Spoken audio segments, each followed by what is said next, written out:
আসসালামু আলাইকুম রহমতুল্লাহি ওয়া বারাকাতুহু। Welcome back to another video, Rifat blog video. Dear viewers, আজকে আসছি ব্রাহ্মণবাড়িয়া বাঞ্ছারামপুর থানার ফেরিঘাটে। অনেকে জানতে চাচ্ছেন যে বাংলাদেশের বর্তমান যে অবস্থা, আমাদের ব্রাহ্মণবাড়িয়া বাঞ্ছারামপুরের যে অবস্থা, বাঞ্ছারামপুরে আপনারা দেখতে পাচ্ছেন যে পানি যতটুকু ছিল আর পরিমাণ অনেকটা বেড়ে গেছে। আগের চেয়ে পানির পরিমাণ অনেক বেড়ে গেছে আগে এখন বর্তমানে। তবে বাঞ্ছারামপুর এখনও পর্যন্ত বন্যার তেমন কোনো কিছু দেখা যাচ্ছে না। বন্যার প্রভাবটা এখনও আমাদের এখানে পড়ে নাই। আমরা বরাবরই মেঘনা নদী থাকার কারণে আমরা পানিটা নেমে যায় এবং আমরা অনেক সময় বেঁচে যাই। দেখা যাক। তারপরেও আমরা বাঞ্ছারামপুরবাসী অনেকটা ভালো আছি।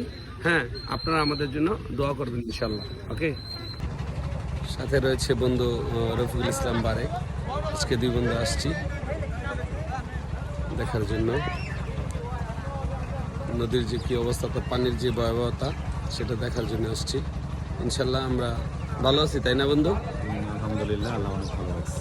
বাঞ্ছারামপুরবাসী মোটামুটি ভালো আছে। আমরা তো মায়ের পক্ষে আছি বলতে গেলে, কারণ আমরা ঘূর্ণিঝড় হোক, জলোচ্ছ্বাস হোক, বন্যা হোক, কোনো কিছুতে আমাদেরকে খুব একটা ব্যাক পাওয়াতে হয় না। আল্লাহর মতো আমরা অনেক ভালো আছি। আল্লাহ আমাদেরকে অনেক ভালো রাখছে।